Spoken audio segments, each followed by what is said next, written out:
अभी सैंज, कसोल, खीर गंगा और लास्ट पुलगा में जाके आया हूँ। सैंज में हम लोगों से मिले, तकरीबन 40 दुकानें और 30 घर जो फ्लड आया उसमें वॉश आउट हो गए।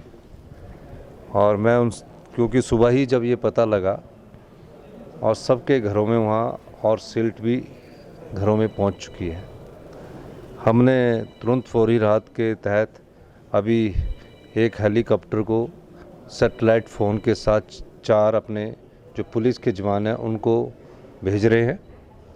और जिस हेलीकॉप्टर में मैं आया हूँ उसको मैं भेज रहा हूँ ताकि वहाँ कनेक्टिविटी हो सके।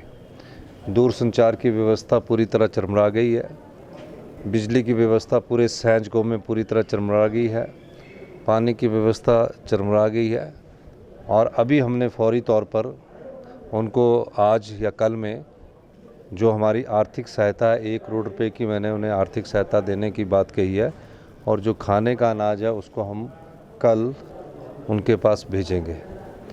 इसके बाद हमारा ये प्रयास है कि चंद्रताल में जो सीनियर सिटीजन्स लोग हैं जिनकी उम्र 60 साल से ऊपर हो चुकी है, बच्चे और महिलाएं हैं, उनको अभी हमें अब सुबह जब हेलीकॉप्टर गया तो वो नज़दीक से वापस आ गया क्योंकि मौसम एकदम ख़राब हो गया।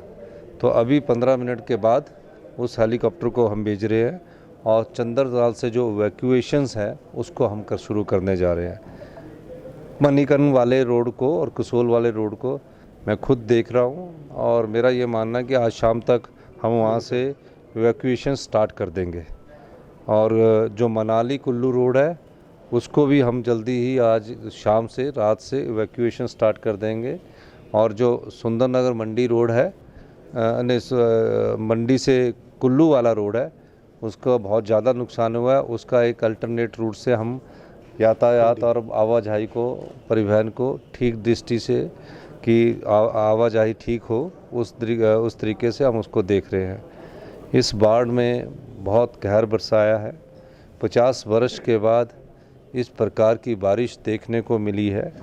हमारा जीवन काल भी इससे ज़्यादा वर्ष का हुआ है और हमने 50 वर्ष पहले सुना था कि बादल फटते हैं, ये होता है, लेकिन इस बारिश ने पूरे हिमाचल प्रदेश के सभी ज़िलों में तबाही मचाई है। पंजाब के साथ लगते जो इलाके हैं जैसे कि ऊना है, वहाँ पुल को बहुत बड़ी नुकसान पहुँचा है।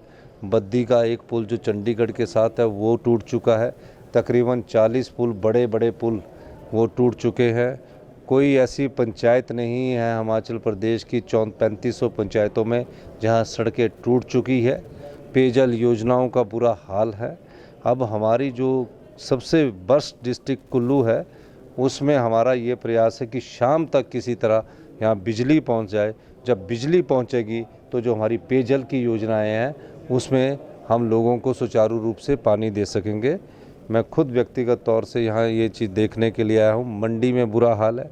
मंडी में आज हमारे जो हमने कमेटी बनाई है, Jagat Singh Negi ji, deputy chief minister Mukesh Agnihotri ji और CPS संजय अवस्थी जी, उनकी हमने एक ड्यूटी लगाई थी। वो सब हालात का जायज़ा लेकर आए हैं और जैसे ही अब मुझे समय लगेगा मैं सिस्सू अब और मनाली जाऊँगा और वहाँ क्योंकि वहाँ एरियल सर्वे भी होगा। सैंज में हम उतर गए लेकिन और जगह कसोल में और जो मणिकर्ण है वहाँ ग्राउंड नहीं था तो वहाँ उतर नहीं सके, लेकिन मैंने खुद एरियल सर्वे किया है और व्यक्तिगत तौर से मैं खुद ये अभी हमने अधिकारी जो हो और व्यक्तिगत तौर से मैं खुद देख रहा हूँ। और जो कुल्लू में और अधिकारी लगाने हैं, कुछ हमने स्टाफ को यहाँ भेजा है पानी की समस्या को कैसे दूर करना है। इस तरह हम कुछ और एक्शंस को भेज रहे हैं ताकि यहाँ तुरंत प्रभाव से युद्ध स्तर से इस कार्य को किया जा सके। देखिए, केंद्र सरकार से पिछले कल प्रधानमंत्री जी से बात हुई थी, जगत प्रकाश नड्डा जी से बात हुई थी, हमारे राष्ट्रीय अध्यक्ष खड़गे जी से भी बात हुई थी और उन्होंने सब ने हर प्रकार से सहायता देने की बात की है।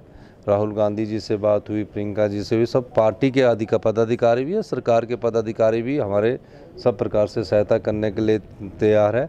पर आज हमने हेलीकॉप्टर के माध्यम से इवैक्यूएशन स्टार्ट किया है उन लोगों का जो थोड़ा बहुत जहां से बीमारी की खबर आ रही है उस दृष्टि से हमने निकालना शुरू किया है।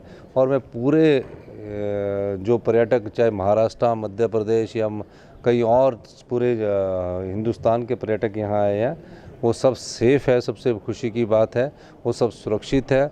उनको खान पान और सामग्री की पूरी सुविधा का प्रबंध हमने कर दिया है। सर, कुल कैजुअलिटी की बात करते हैं, कितनी कैजुअलिटी अभी तक रिपोर्टेड? अभी तक जो डेथ कंफर्म हुई है वो तकरीबन पूरे हिमाचल प्रदेश में 27 के करीब हुई हैं।